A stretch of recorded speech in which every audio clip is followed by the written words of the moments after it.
Cuando quieras.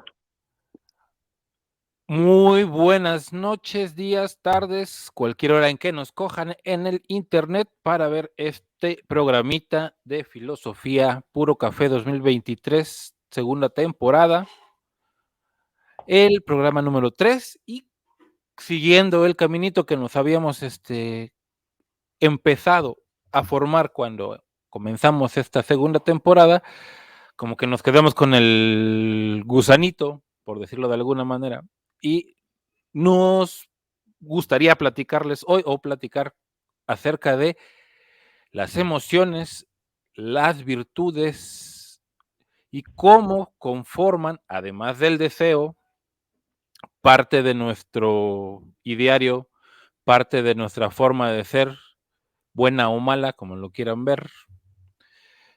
Y para ello planteamos o planeamos hacer un recorrido más o menos larguito, porque pues de por sí la filosofía ya tiene un montón de años y aquí dijera por ahí un maestro que tuvimos, el compadre y yo, Adán, que está aquí con nosotros como siempre, hay que ir a los textos. Hay que ir a Y los textos. hay que ir al texto y pues los textos de historia nos hacen retrotraernos por lo menos hasta el siglo, ¿qué? 4, 5, no, sí, ¿no? 3, 4, 5 antes de Cristo, o sea, sé que aviéntenle cuentas. Y como siempre, y ya lo presenté indebidamente, está con nosotros el querido maestro Adán Reyes Román. Bienvenido, compadre, ¿cómo estás? Muy Al programa bien, pues 3. con mucho ánimo, mucho gusto de volver a compartir y sobre todo dándole continuidad a este tema que, como bien dices, ha resultado muy interesante, muy extenso, sí es cierto, y por eso le hemos querido dedicar pues un poquito más de lo habitual, ¿no? Eh, un tema muy importante para entendernos en un presente en el que se habla mucho de las emociones, se habla mucho del manejo de las emociones, pero que a veces parece que no terminamos de entender qué son eso de las emociones, qué y sobre todo cómo hacerlo. Un saludo para todos los que nos escuchan, los que nos ven. Eh, Estoy disfrutando de un rico café en el corazón de la Huaca, en la ciudad de Veracruz. Y pues nada, vamos a darle. Vamos a darle con Tokio, dijeron por ahí los viejitos, porque no sé cómo dicen los chavos. Les decíamos que era continuación, y por qué es continuación de los anteriores 2 programas que ya llevamos de esta segunda temporada, básicamente porque nos habíamos metido a estar analizando la cuestión del deseo y las implicaciones que tienen alrededor de de nuestra forma de ser.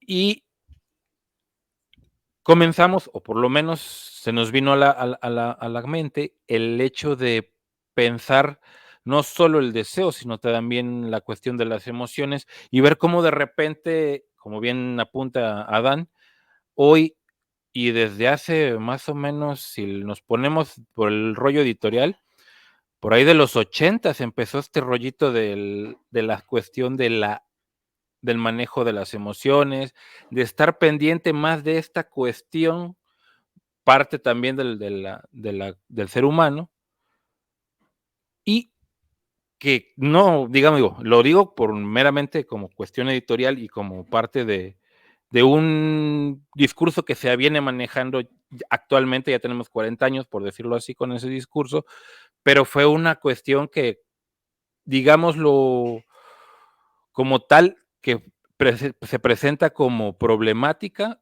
desde Grecia, como ya lo hemos dicho, con gente, ya digámoslo básicamente con de Sócrates en adelante, como fundamentalmente, porque antes estaban pensando otras cosas que también tenían que ver con el rollo de la virtud o con el rollo de las emociones. Ahorita les voy a explicar por qué estoy diciendo virtud y emoción muy pegado. Y tenemos que Sócrates precisamente nos da el camino para pensar o para ver cómo dentro de la historia de la filosofía, empezando con Platón, hay una manifestación de ver un cierto modo en que nos tenemos que comportar bajo ciertas preconcepciones que les vamos a llamar virtudes y que son básicamente como guías morales, ¿no? De conducta moral, que eran la prudencia, siempre se me olvidan, que son las virtudes cardinales que todos conocemos, Plan, templanza, prudencia, fortaleza y justicia, ¿no? La prudencia la mete precisamente Platón porque ya era como parte del ideario griego, las otras tres, la justicia, la fortaleza y la templanza. Platón, a través de las enseñanzas de Sócrates, mete la cuestión de la prudencia y esas cuatro virtudes van a pasar como parte del pensamiento de lo que serían las escuelas preso, helenísticas menores o escuelas socráticas, ¿no? También se les conoce. ¿Por qué socráticas? Porque retoman, como bien decía yo ahorita en este momento, toda esta cuestión de las virtudes para poder hablar al respecto de cómo llevar una vida más o menos ordenada, más o menos lejos o lejana más bien de toda descomposición que nos llegue a trastocar para tener de alguna manera lo que ellos piden o lo que ellos buscan, por ponerlo de alguna manera simple, la felicidad, ¿no? ¿Cuál es el modo de que nosotros podemos llegar a la felicidad? A través de tener una vida como estoico, que ya hablábamos de ellos durante las dos sesiones anteriores, como epicúreos, como hay siempre los hedonistas, como, ay compadre, recuérdame, ayúdame porque en eso sí se me olvidan. como cínicos, Los cínicos, bueno, algunos ya viven así, ¿verdad? Pero no es la misma cuestión. Y en ese sentido, precisamente lo que importa aquí es esta cuestión, ¿no? De la felicidad. Cómo llegar a tener una buena vida. Eso quiere decir la felicidad en ellos, no es como esta cuestión más de cuestión de hormonas, ¿no? Sino más bien una de sustancias en el cerebro, sino más bien de en general alrededor de la vida. Una vida buena es una vida feliz. Una vida feliz, ¿qué quiere decir? A partir de, como ya decíamos la vez pasada, con los hedonistas, a través del deseo como una virtud, o si seguido como una virtud, siempre pensando en el mejoramiento del ser humano, no como una solo hecho de recibir y saciar ese deseo. Y en ese sentido, lo que podríamos sacar más para el tiempo posterior sería que estas mismas prudencias, templanzas, justicias y demás virtudes llegan a la religiosidad o al pensamiento cristiano o católico, para no nos vamos a meter con los otros más grandes, judíos y musulmanes, ahí sí no, yo no sé mucho, pero por lo menos a esa parte que nos toca y que nos golpea como cultura a nosotros, está imbrincadas todavía esas virtudes, ¿no? Y en ese sentido, o a través de esas virtudes, es que nosotros tenemos que empezar a, ¿cómo decirlo? Siempre, justificar o balancear más que justificar nuestras, nuestras acciones, ¿no? Y en ese sentido también nuestros humores, que también ya lo pensaban en su momento los señores griegos con Hipócrates.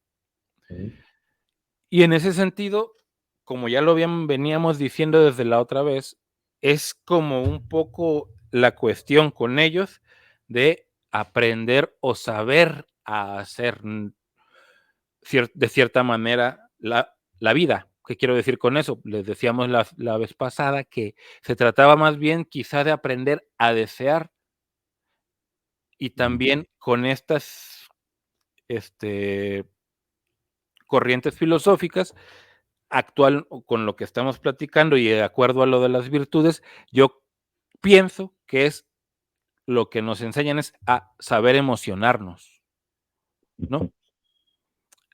A, a poder poner una emoción y otra emoción encima de acuerdo a la contextualidad, si se le puede poner así, porque en aquel tiempo no tenían ese pensamiento que ahora tenemos, de que todo tiene que estar bastante contextualizado y voy a decir una grosería quizás, pero por aquellas críticas que he estado escuchando de una película que no he visto y que quiero ver, pero estoy muy sensible últimamente y no creo poder verla, la de la ballena, la de Ah, la ballena, sí, que se ponen en un plan medio extraño, ¿no? Con el hecho de qué es lo que está haciendo el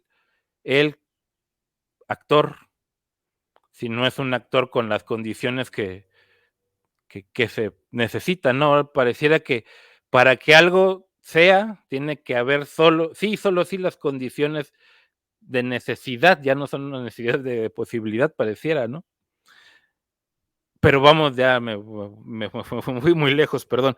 Pero me parece como que mucho esa situación, ¿no? Como que ya no podemos tener la capacidad de actuar con nuestras emociones. ¿Qué quiero decir con eso? No quiero decir que seamos unos hijos de la pistola y andemos engañando a la gente, sino que precisamente la actuación también puede ser vista como esa enmascararse, ¿no?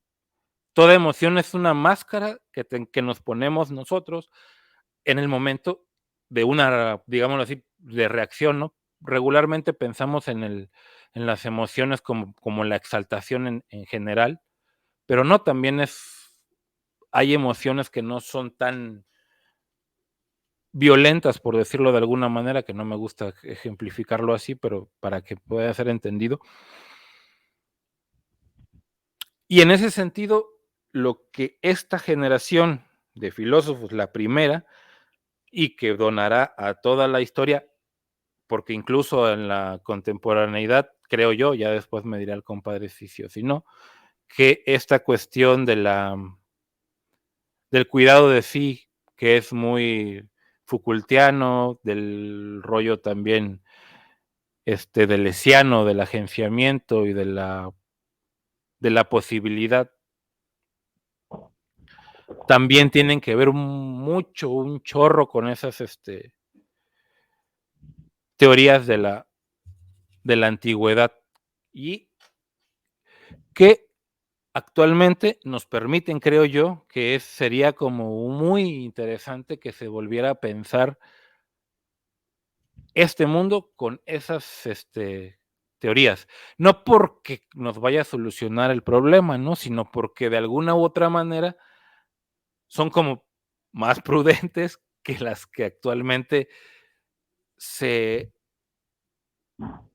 avientan acerca de lo que vivimos, ¿no? Al respecto de las emociones, de cómo debemos manejarlo, etcétera. Y que en adelante también lo platicábamos al principio, hay en el Renacimiento gente que llega a retomar estas cuestiones también, porque precisamente se da el renacer de ese pensamiento, ¿no? Los europeos transformados ya después de tanto rollo, estamos hablando de 1600, 1400, 1500, la ilustración, digo, el Renacimiento, desde y 1300, 1300 está transformándose, se está cambiando el pensamiento, pero están regresando a esas ideas porque, digámoslo, como hoy en día nos sentimos sujuzgados por lo religioso, en aquel tiempo, un poco para salir de este pensamiento que había performado la Edad Media, regresan a los griegos, ¿no? Pero bueno, ya mucho bla, bla, bla, mucho flu, flu, flu. Compadre, ¿qué piensas? no, pero es que siempre hay que regresar a los griegos. Este, mira, ahorita que hablabas de la película que no has visto y que no te voy a decir de qué va, No, no tengo eh, problemas con los spoilers, ¿eh? Porque como no, tengo la pero, memoria de Dory, güey. no, pero sí es importante que la veas. Este, Aparte soy muy flojo para ir al cine, por eso no he ido. Pero, pero bueno, precisamente comentaba sobre la actuación. Uno de los principales factores de educación emocional en la Grecia antigua y clásica pues era el teatro, ¿no? Digamos, las tragedias y las comedias eran pues la representación de las emociones y esa pelea constante entre la emoción y la voluntad, ¿no? Lo emotivo, lo emocional, lo que de alguna manera genera arrebatos, o generaba, bueno, genera todavía arrebatos, y una voluntad que tiene que controlar aquellos arrebatos, ¿no? Y nos muestran de una manera muy gráfica, muy elocuente, el cómo la voluntad a veces se ve rebasada por completo por el influjo de las emociones, ¿no? Ahí tenemos a Edipo sacándose los ojos ante un acto vergonzoso, ¿no? Ante una vergüenza que no puede soportar, ¿no? Es un arrebato emocional, ¿no? O sea, hay una tipo que se está sacando los ojos porque no aguanta lo que acaba de cometer, ¿no? Entonces, pues el teatro era uno de los instrumentos de educación emocional, no intencionalmente llamado así o no conscientemente llamado así, pero que funcionaba para representarle a las personas cómo se daba, ¿no? Esa relación entre emoción, voluntad o emoción y razón, ¿no? Los dos elementos que conforman el alma, ¿no? Y es importante hacer historia, siempre es importante porque yo siempre lo digo, la historia es ese elemento que a veces en la actualidad menospreciamos, pero que nos ayuda a entender muchísimas cosas del presente. O sea, si hay algo, si hay un problema generacional en la actualidad es el desconocimiento y la incomprensión de nuestra historia en todos los sentidos.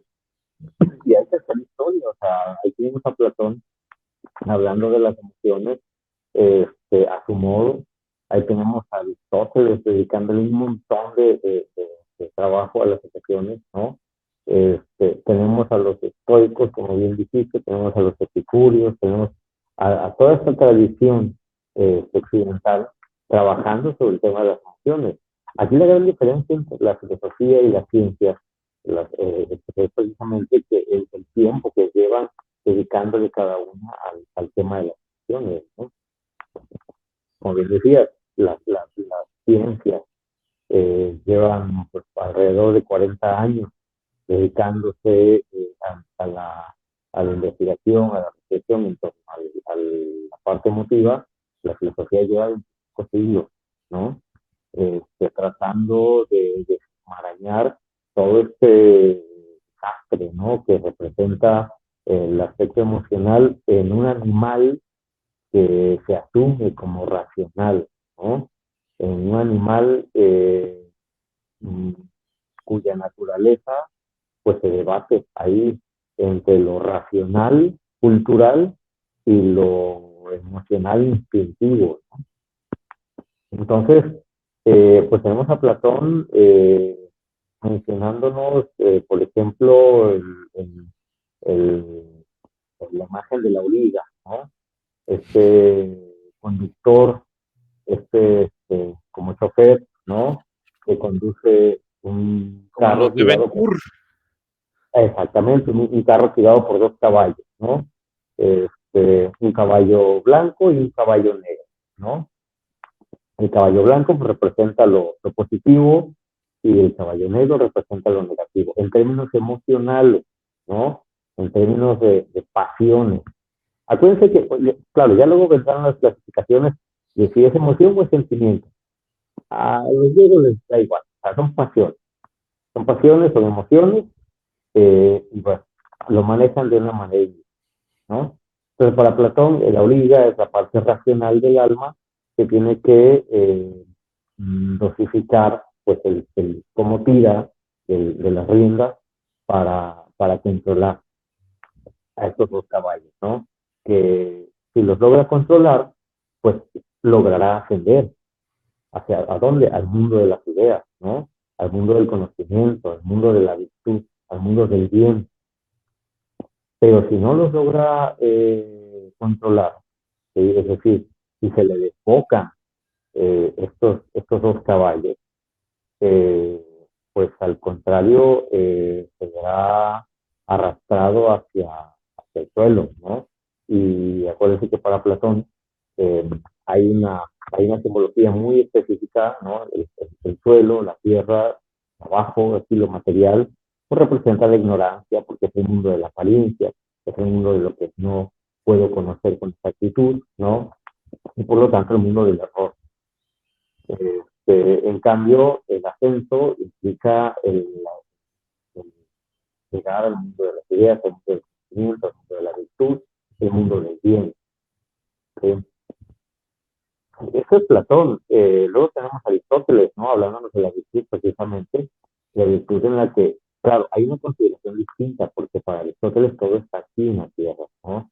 Entonces, como buen realista, como buen materialista, este, pues las emociones forman parte de nuestra naturaleza y, y nuestra, y de nuestra constitución integral del alma, ¿no? En ese sentido, hay que aprender a trabajar con ellas, hay que aprender a equilibrarlas, ¿no? Y entonces viene esta idea del justo medio, ¿no? Una idea en la que pues la virtud se alcanza en la adecuada eh, nivelación, como decías tú, de, de, las, de las emociones, ¿no? Las emociones y la razón, ¿sí? Y claro, luego vendrán pues los helénicos, ¿no? Las escuelas postaristotélicas, eh, y hay un concepto muy interesante en los estoicos, ¿no?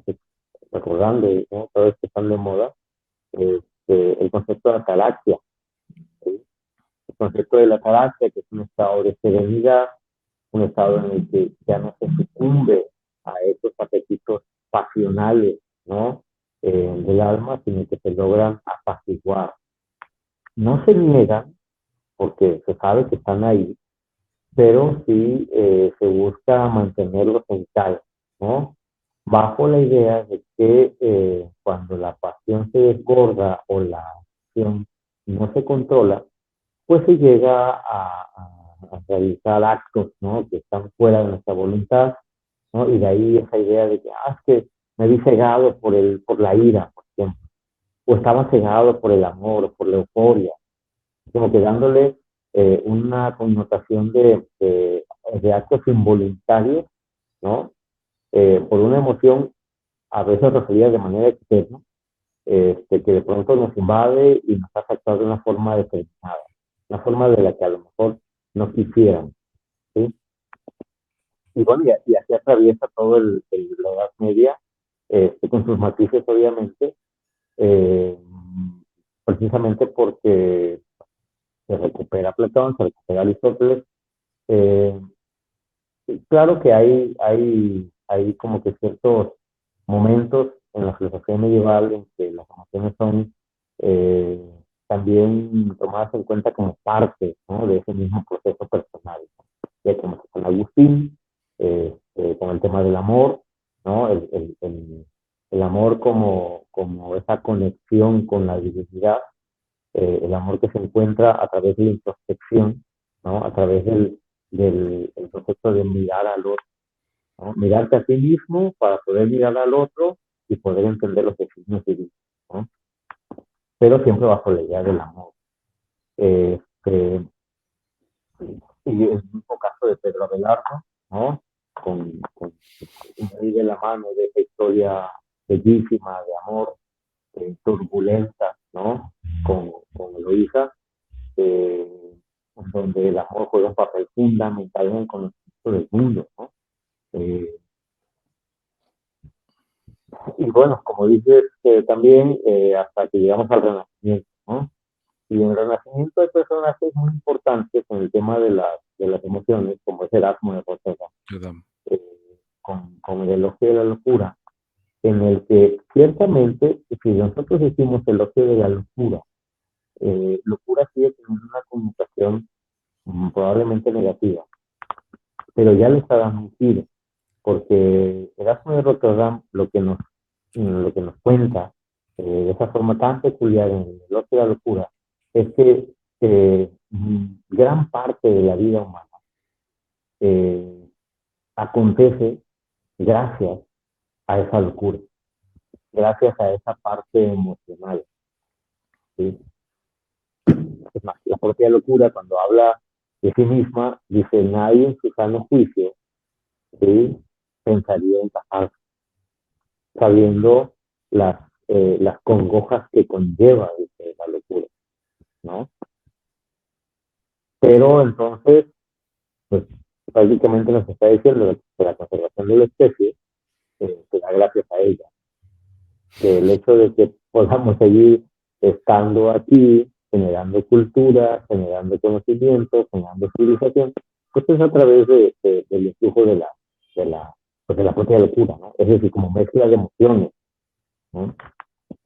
Entonces ya viene a ser, ya hasta digamos que ese sentido positivo de las emociones se viene a colar hasta la filosofía contemporánea, ¿no?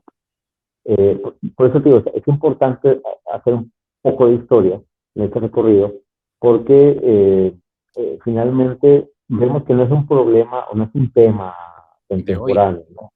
Exacto, mucha gente piensa que, es que las emociones comienzan a partir de, es más, algunos piensan, a partir de Goleman, ¿no? Y Sí, eso es lo que te digo, la parte editorial.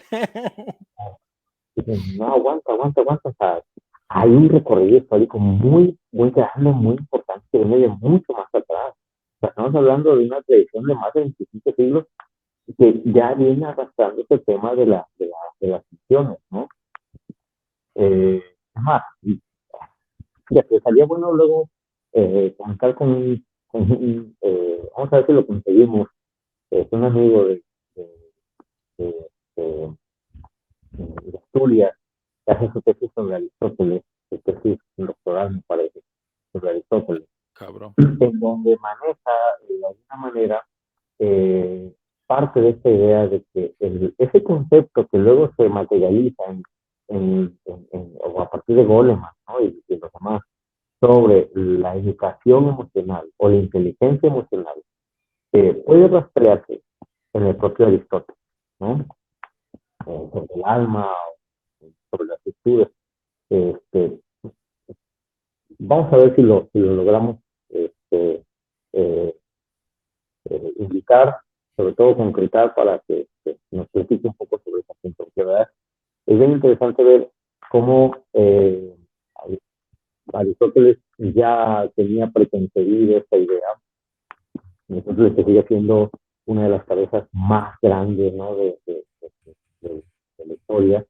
Y no es un tema que se comienza a tratar reciente, ¿no? O sea, es un tema que viene de muy atrás, que obviamente nos ha generado muchísimos debates, muchísimos problemas a nivel filosófico, y que, bueno, qué bueno que la psicología, qué bueno que la pedagogía, qué bueno que la sociología eh, han comenzado a fijarse en esta parte, ¿no? Porque, oye, llevamos 20 siglos hablando de eso, ¿no? Entonces, sí es importante contextualizar históricamente el tema de las emociones, que a veces sí, casi siempre se han entendido como una parte opuesta a la racionalidad, ¿no? Entonces, cuando Goleman habla de la inteligencia emocional, que en términos tradicionales puede parecer una contradicción, pues en realidad está pasando por el filtro de la historia la relación que pueden mantener las emociones con la razón, ¿sí? En todos los procesos de desarrollo humano, aunque en un momento más hablaremos de ellos, pero materializa prácticamente desde la historia, ¿no? Y claro, desde la nueva conceptografía psicopedagógica, vamos a decirlo así, esa relación, ¿no? entre las emociones y la razón. Sí, ¿no? Y aparte de que bueno que debemos hacer ese recorrido, porque también de repente hay demasiados prejuicios, por ejemplo, con la Edad Media, en el que pareciera que nomás están pensando en Jesucristo y Dios y lo que quieras, pero precisamente la cuestión de la emoción, si de repente nos han vendido que la ven siempre como algo, perjudicial, pues es por otras cuestiones que no nos vamos a meter ahorita, ¿verdad? Pero desde el medievo se empieza a estudiar el rollo de la melancolía, por ejemplo, que todo el Renacimiento va a ser parte de el ideario o de los problemas a pensar, no desde la filosofía enteramente, pero sí desde varios puntos, ¿no? Varias cuestiones, más bien, varias ramas del pensamiento empezaron a volcarse hacia esas cuestiones que volvamos nuevamente, son emociones, también es parte de la emocionalidad. De, de hecho, existe este texto famosísimo, La anatomía de la melancolía de Burton, que es así el básico, y posteriormente, hasta entrada en la ilustración, se van a decantar un montón de, te volteaste, compadre. Se decantaron varias cuestiones al respecto, ¿no? Y que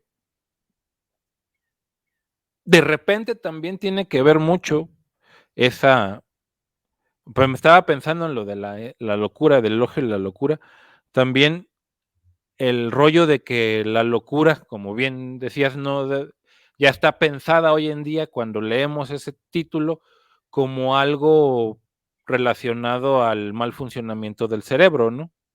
Y más bien en este caso, en ese contexto, estaba más planteado en una cuestión de mal funcionamiento, vamos a decirlo así, de esas emociones y de el rollo de cómo manejarlo o cómo manejar alguna situación, por decirlo de alguna manera, porque también se le traduce como el elogio a la estulticia, ¿no? Y la estulticia es más bien como una afección que no solo tiene que ver con el rollo mental, sino más bien con el rollo de la moralidad también, que esa es otra cuestión, ¿no? Todos estos personajes, ya no la actualidad, ven mucho esta cuestión, cómo está de fondo la emoción y la moralidad, cómo están interrelacionadas, ¿no? Ya en la actualidad, como bien dices, ya están en otro rollo más psicopedagógico que, que nada. Y en ese sentido creo que ese es el valor o la cuestión de por qué debemos ir hacia atrás, ¿no? Porque precisamente vemos o vamos descubriendo cómo nos vamos inmiscuyendo, o más bien, cómo nos hemos ido pensando al respecto de las emociones, ¿no?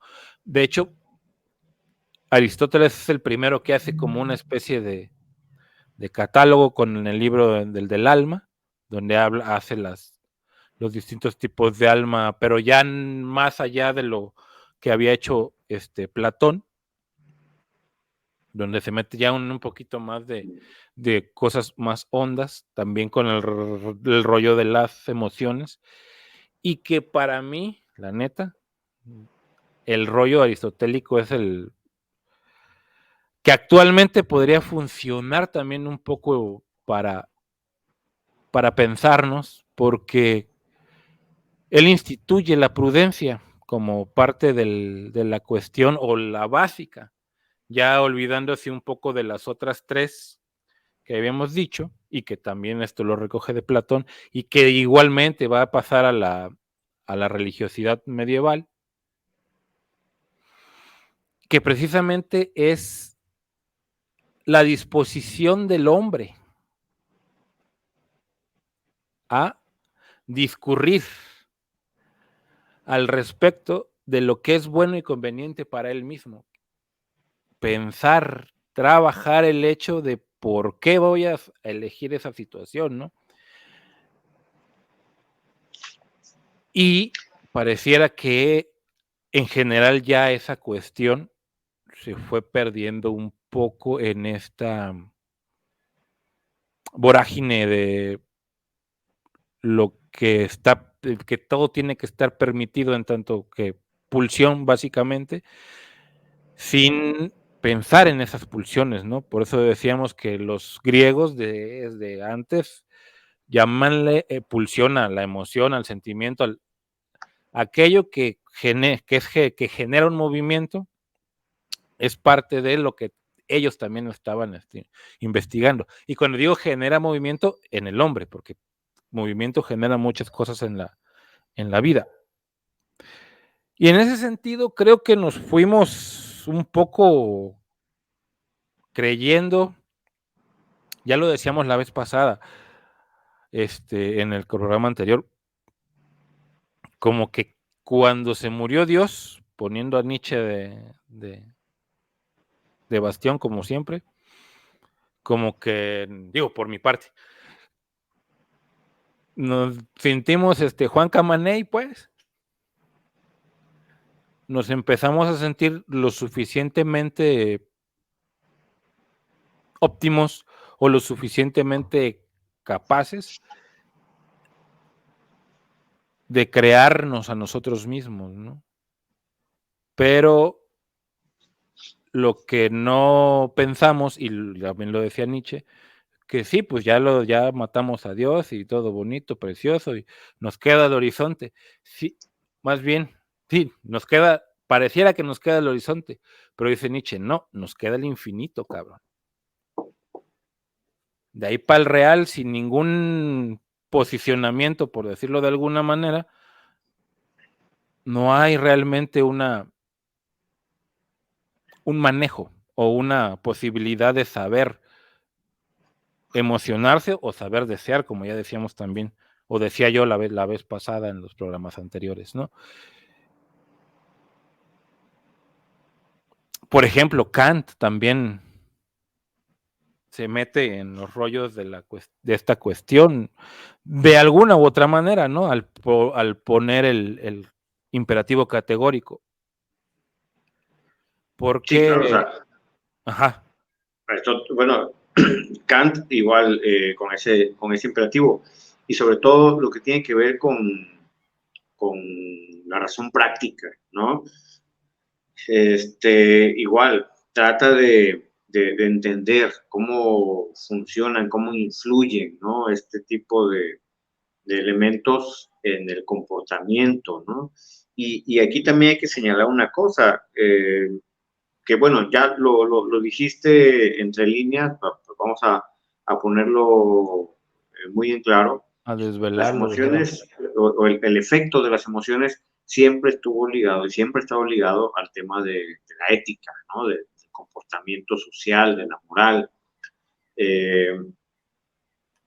Y ahí, fíjate que tú mencionaste un concepto muy, muy importante, que es el de la buena vida o el de la vida buena, ¿no? Es cierto, digamos que luego de la crítica a la metafísica de Schopenhauer, de Nietzsche, de Kierkegaard, pues parece que quedamos a la buena de nosotros mismos, ¿no? A la buena de la propia humanidad.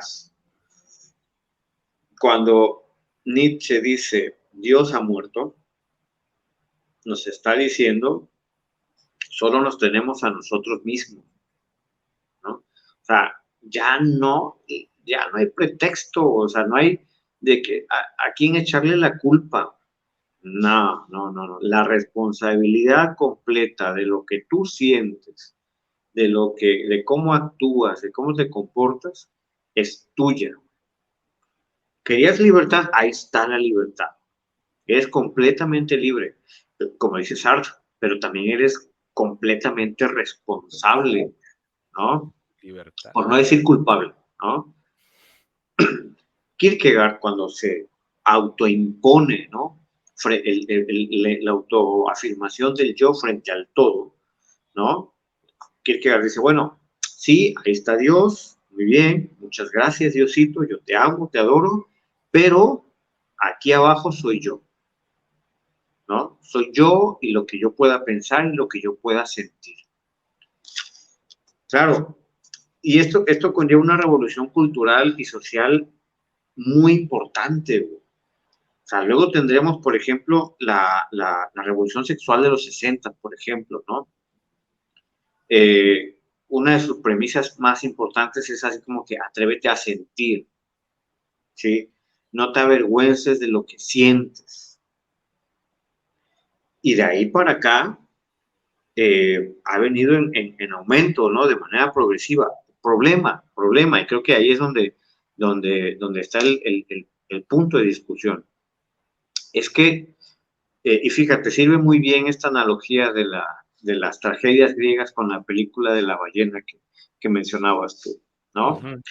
En las tragedias griegas se sabía muy bien para qué servían o cuál era el papel que representaban las emociones dentro de la trama de la historia. Se sabía perfectamente.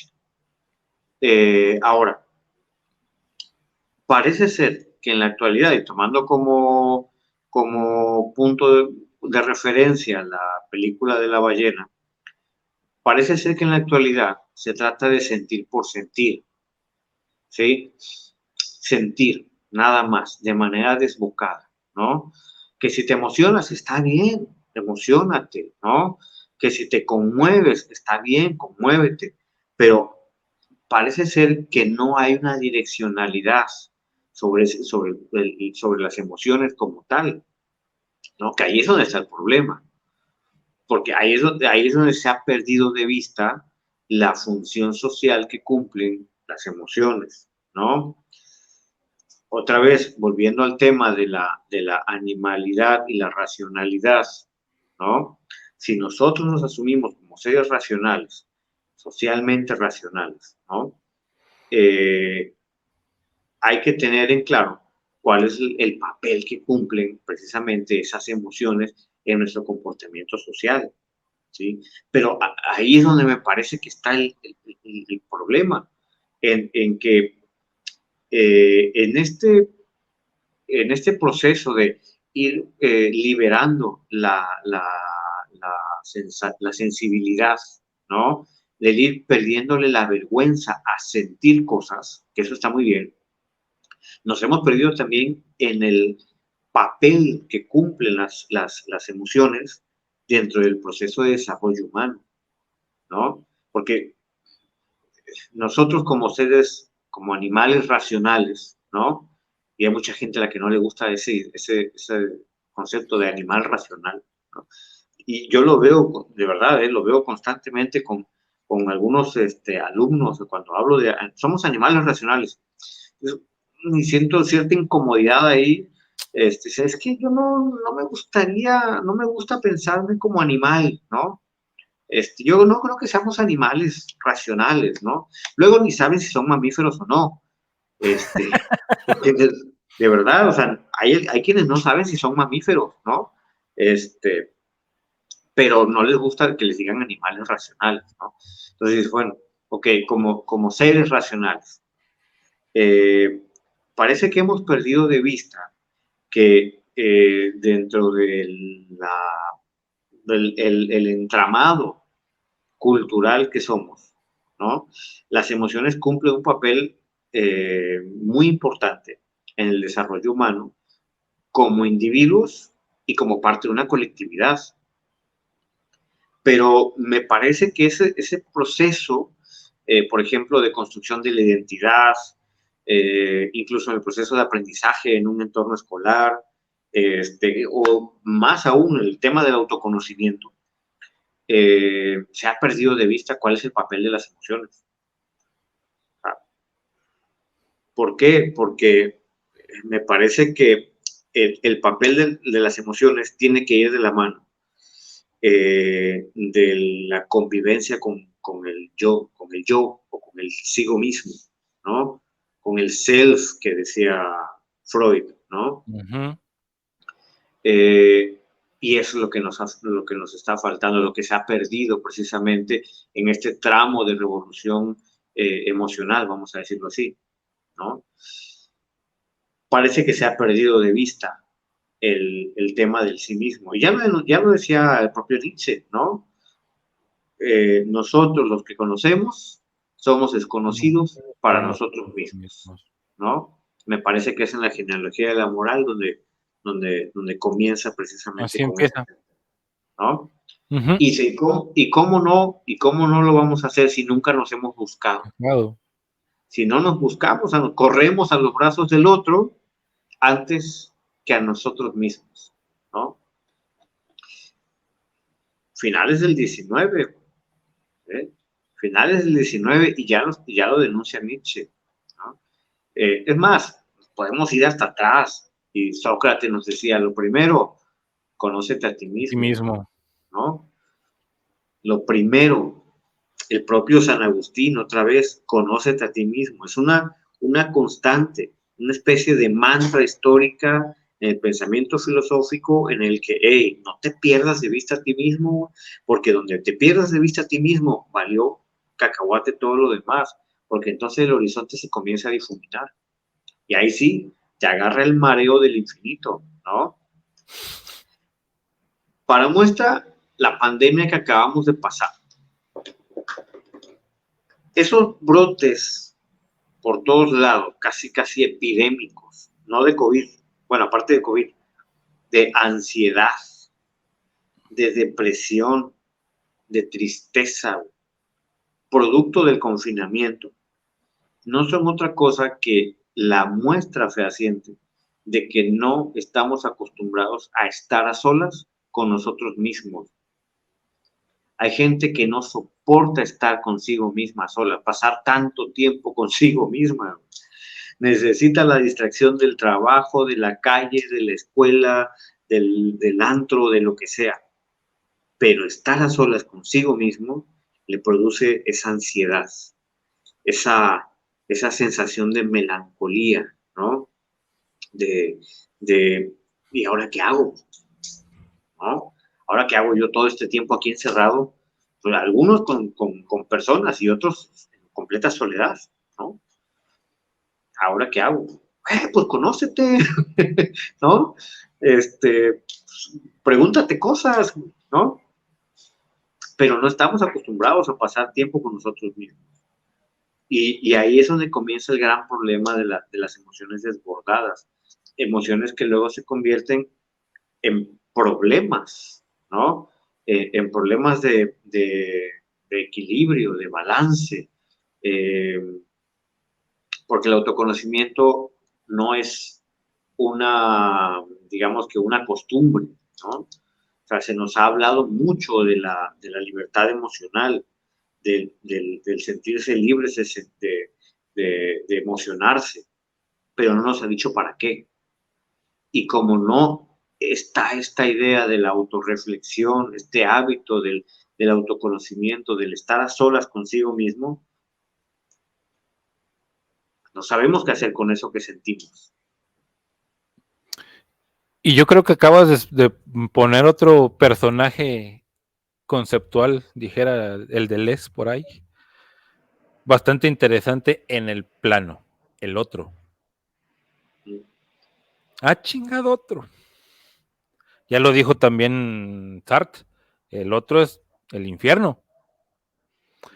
Pero creo, muy particular, que esto que dices precisamente de que las emociones y lo desbocado que pareciera a veces que como las vemos, y una vez que ya no tuvimos a Dios para echarle la culpa, nos inventamos al otro. Porque ¿a dónde quiero llegar con esto?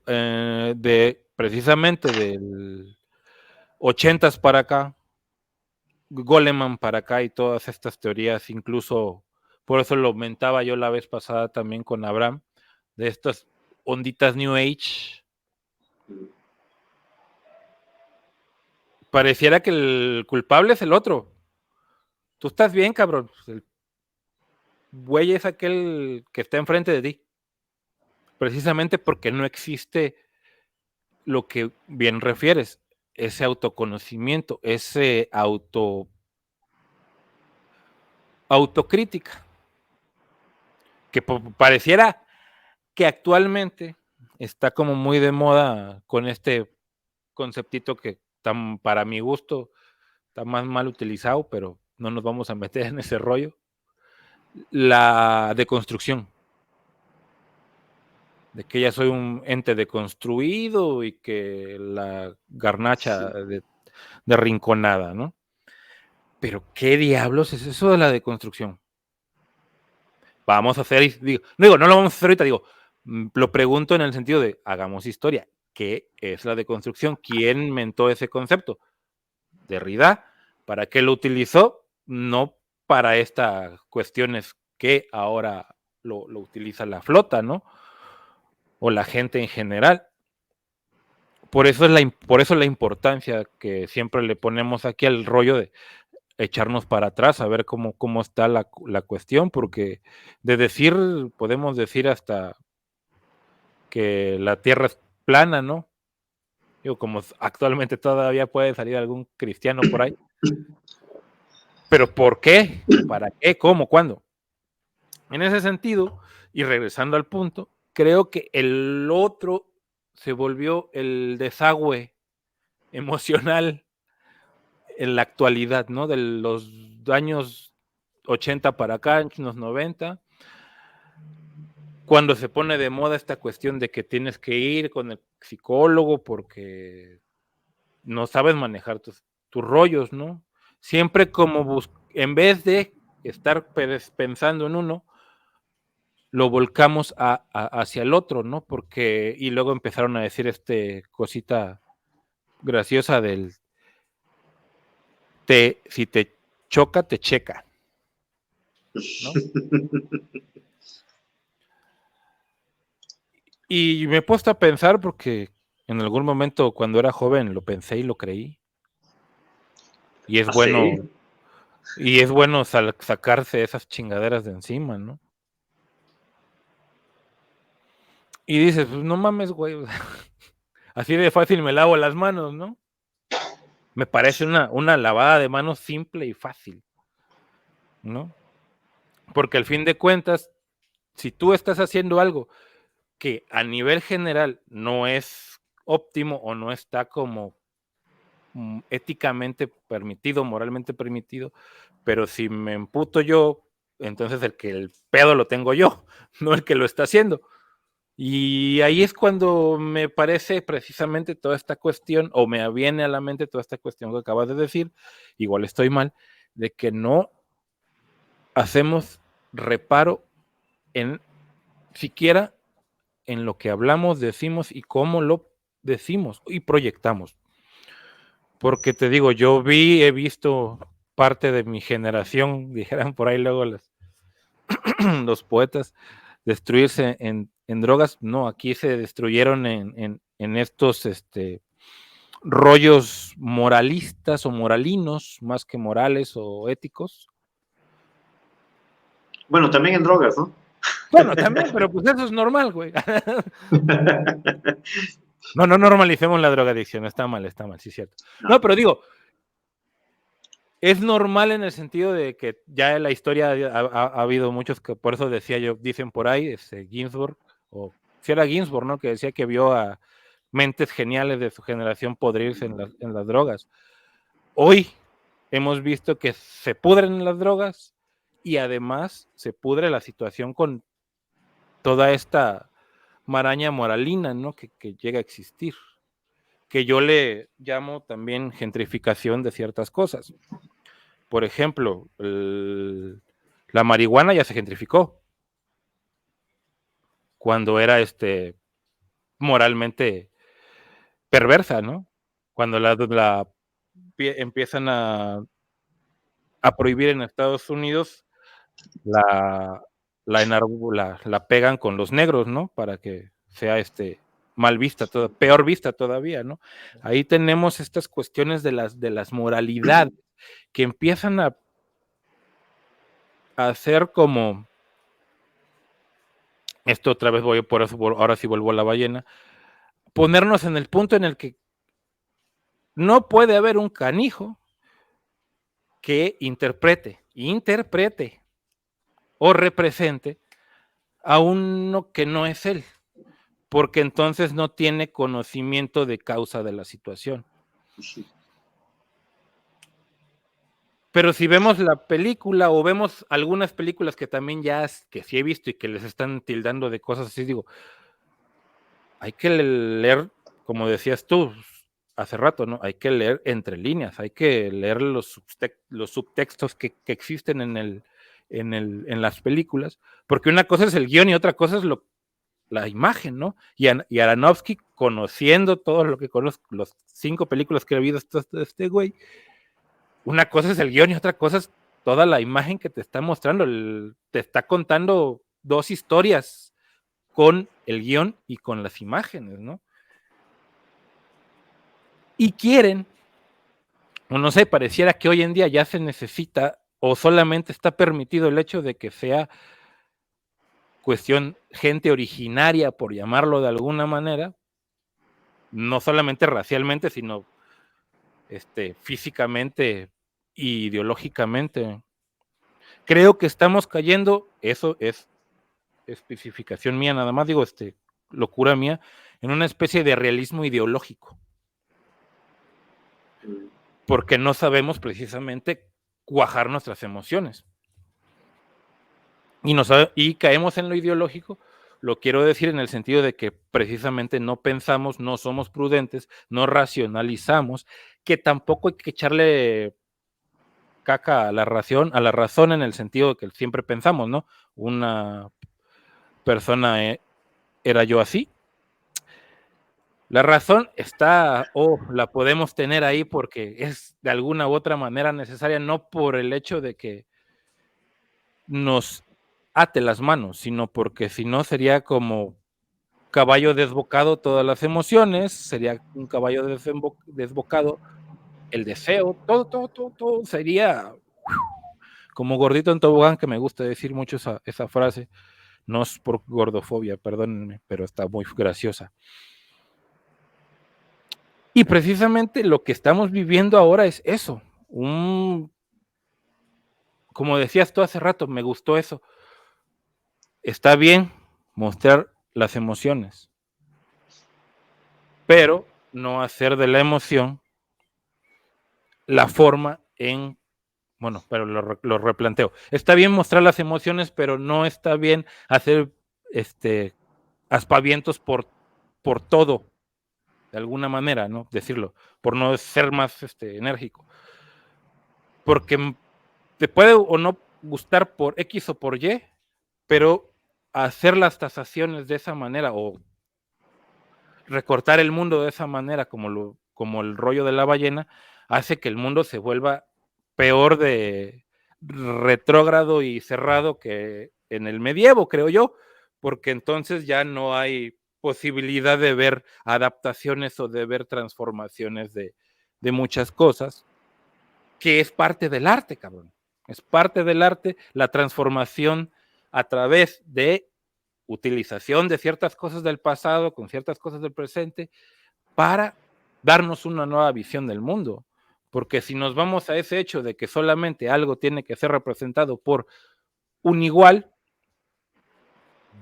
pues básicamente vamos a terminar siendo guetos y nada más nos vamos a entrever las caras entre el compadre y yo que somos filósofos, o déjate tú acá el compadre nomás con los maestros, porque nomás los... Básicamente a donde quiero llegar es que pareciera que estamos haciendo un lenguaje que excluye en vez de incluir, como parece que es lo que se está tratando a donde se está tratando de llegar con todos estos nuevos pensamientos, ¿no? Punto.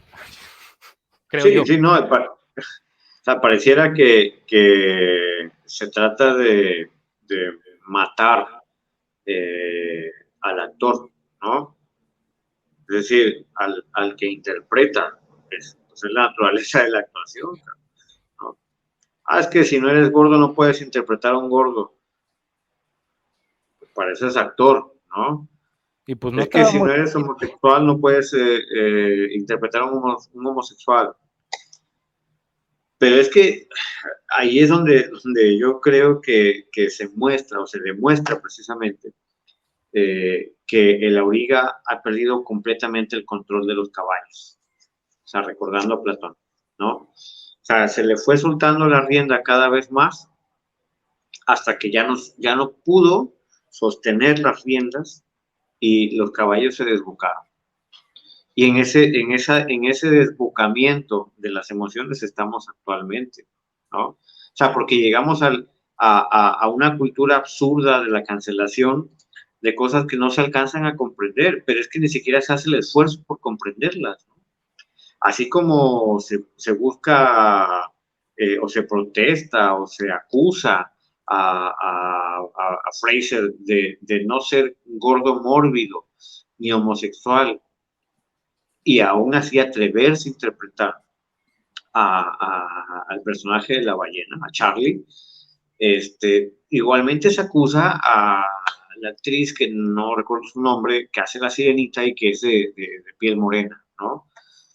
Como si hubiese una bueno, que es una caricatura, pero no, o sea, una sirenita original, ¿no? Es que si no eres sirena, pelirroja y blanca, pues no puedes interpretar a la sirenita, pues, ¿no? O sea, a ese grado de absurdo hemos llegado, pero ¿por qué? Porque otra vez no hay un control de las emociones. Se nos habla mucho de algo que se entiende como una vuelta al sí mismo, ¿no?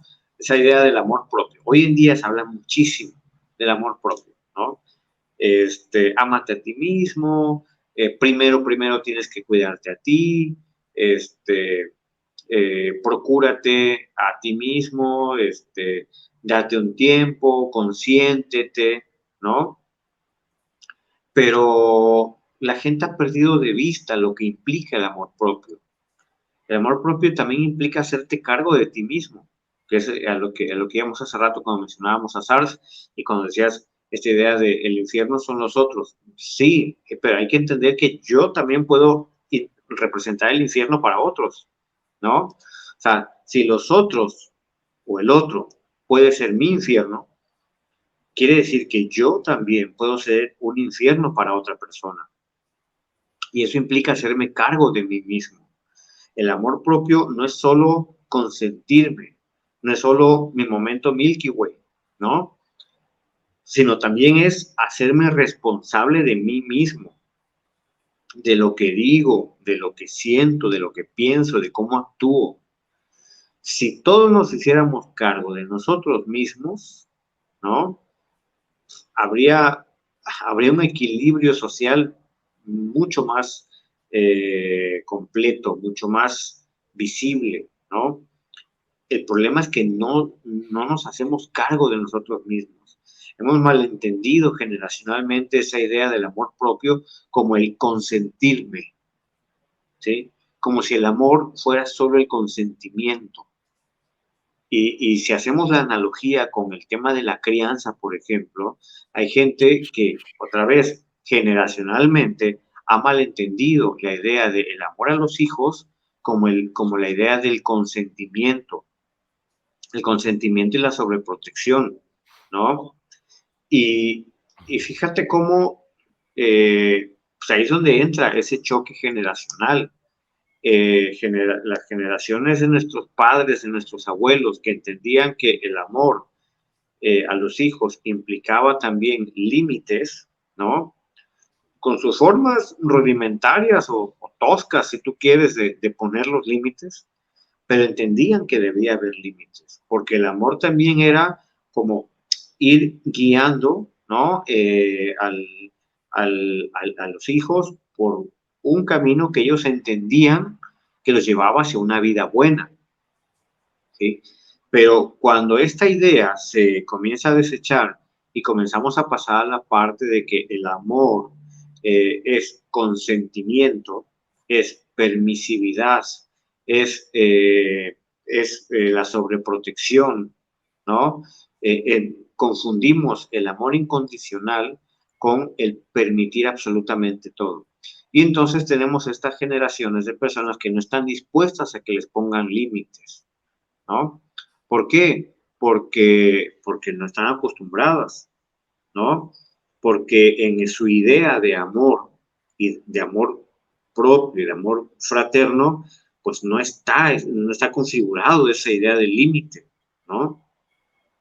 Y entonces el amor propio va por el mismo camino, o el concepto generalizado del amor propio en la actualidad va por el mismo camino. O sea, me consiento, me cuido, pero de una manera egoísta, ¿sí? En la que todo lo que yo haga, ¿sí? Todo lo que yo haga está bien, y si no está bien, es culpa del otro, que me reprime, que me trata de imponer una ideología, me trata de imponer una forma de actuar y me está limitando, ¿no? Pero no me hago cargo de mí mismo, no me hago cargo de mi propia afectividad, ¿no?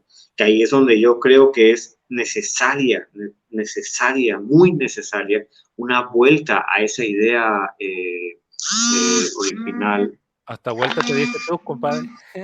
Sí, hasta vuelta me di, perdón.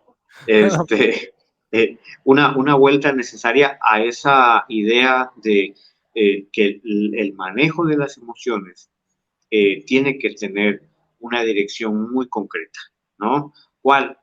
Pues los griegos lo tenían muy claro, una vida buena, que podemos reconfigurar lo que significa una vida buena, ¿no?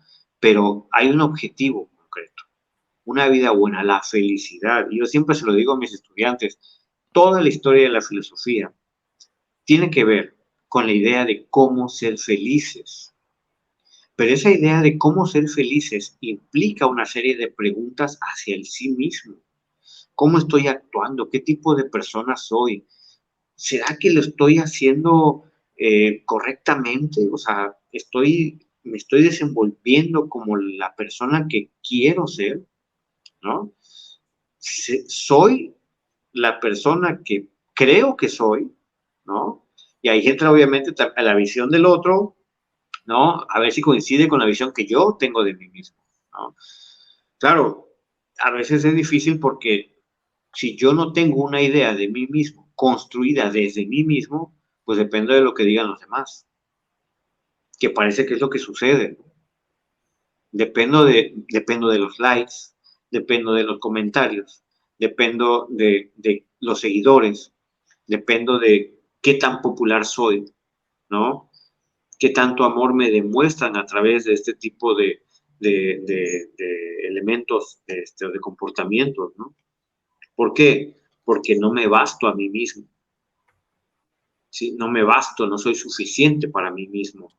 Y en ese sentido, pues obviamente han tenido mucho que ver los medios de comunicación, han tenido mucho que ver los prototipos o los estereotipos construidos a partir de las redes sociales, a partir del nuevo cine, a partir de la nueva música, a partir de los medios de comunicación. O sea, han conseguido crear una idea del yo alejada del yo. Una idea en la que el sí mismo y la idea de amor propio están completamente confundidas, ¿no? Es más, van por caminos diferentes, ¿sí? Yo creo, y bueno, ya también para ir cerrando el tema, creo que es importante recordar, en el caso bueno, de Erasmo de Rotterdam para acá, ¿no? Y es parada obligada Nietzsche, es parada obligada Kierkegaard y es parada obligada Sartre.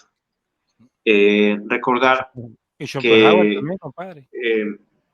bueno, es que Schopenhauer no se enfoca tanto en el individuo como tal, porque Ya. Schopenhauer como orientalista que era, busca más el tema de la anulación de la voluntad. Entonces, con Schopenhauer, la voluntad siempre tiene una connotación negativa. Ya. Recordemos que para los budistas y para el Vedanta en general, lo que hay que suprimir es la emotividad, ¿no? Porque eso es lo que genera infelicidad. O sea, para Schopenhauer, la única forma de alcanzar la felicidad es suprimiendo el aquí y el ahora, ¿no? Donde no haya un dónde ni un cuándo, dice Schopenhauer. Entonces, no es alguien que, o sea, su filosofía no tiene una buena valoración de las emociones. Ya. En el caso de Nietzsche, sí.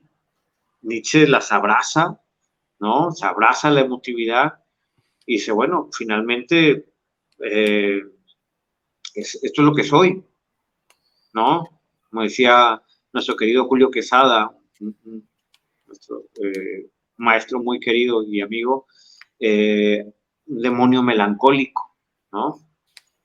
Un demonio melancólico que vive a partir de sus emociones y que tiene que lidiar con ellas, pero claro, hacerse cargo de lo que representa esa emotividad, ¿no? Ese demonio melancólico cuya sensibilidad le define, ¿no? Entonces, Nietzsche, Kierkegaard, nos obligan a pensarnos a nosotros mismos desde una responsabilidad de las emociones, ¿no? Y una responsabilidad de mi modo de actuar a partir del conocimiento de esas emociones. Autoconocimiento, ¿no? Que es amor propio, pero un amor entendido como aquello que es una guía, ¿no? Para la buena vida. Es necesario volver a ellos. Sí, pues como te digo, yo lo veo, estamos como gorditos en tobogán en ese sentido de la emocionalidad. Y pareciera que, como te digo, me es más fehaciente el hecho de encontrar, por ejemplo, en redes sociales, como dices, un montón de cosas de lo que te decía hace rato, ¿no? Como que de repente también tengo que checar mis contactos, ¿verdad? Pero bueno, esa es otra cosa. Un montón de cosas, por ejemplo, no sé, el otro día me encontré algo que la excepción te enseña que la gente no siempre es lo que dice ser y uno aprende que aunque a veces duela, no cualquiera merece lugar en tu vida, ¿no? Y yo así de... ya, digo, pensándolo ya bipartitamente, ¿por qué llegamos a ese punto? ¿Cómo llegamos a ese punto? En que una vida, que más bien que dos vidas se tuvieran que separar, no es más culpa de uno. No, claro. Como bien decías hace rato, ¿no? Más en una cuestión social, hay la necesidad de tener presente esto de la responsabilidad de mi emoción. Sí está permitido que las tengamos, porque pues las tenemos, son pasiones, pero hay que ser muy cuidadosos con ellas. Porque también el otro día pensaba un poco en los, y ya para terminar, con los orientales, perdón, no del lado de los Vedantas ni de los hindús, sino más del lado de la China, donde el principal elemento o el elemento más dúctil es el agua, porque el agua se adapta a las cuestiones, a cualquier receptáculo que la tenga. Y un poco las emociones, creo que más bien, no un poco, ellos veían un poco las emociones también como un caudal, como un mar o un agua, que precisamente tenías que, como estaba la vasija, acomodabas la emoción, ¿no? Pero eso es a través de un manejo, de una enseñanza, de un estudio incluso. Una disciplina. Disciplina corporal, mental, ¿no? Que tampoco ya no tenemos, ¿no? Pero que sí nos vendieron con estas cuestiones del New Age. Vamos a tener que hacer un programa sobre el New Age porque ya les estoy tirando mucho. Sí, hace falta, es necesario. Pareciera precisamente que nos dejaron en ese punto, ¿no? En que pues el otro es el culero porque yo ya estoy abrazando mi yo interior y como aquel cabrón no ha abrazado su yo interior, no me puede entender. No, también es una evasión completa, ¿no? De la cuestión. Y pensando un poco, decía también por ahí una psicóloga que veía yo por casualidad en el Facebook Watch, y me gustó lo que dijo. Lo demás no me pareció chido, pero eso sí, dice, es mejor tener una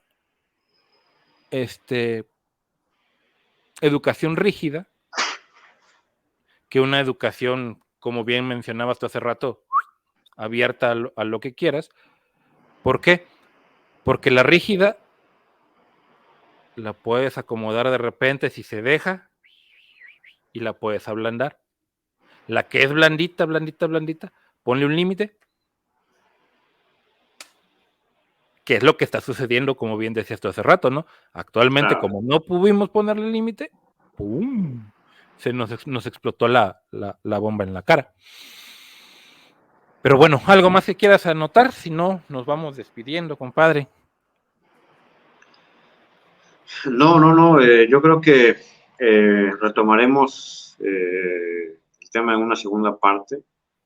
Creo que es necesario. Y pues nada, quedarnos con la reflexión acerca del sí mismo. Ándale, que es la que nos hizo falta. Yo creo que hoy podríamos quedarnos con eso, de mi parte.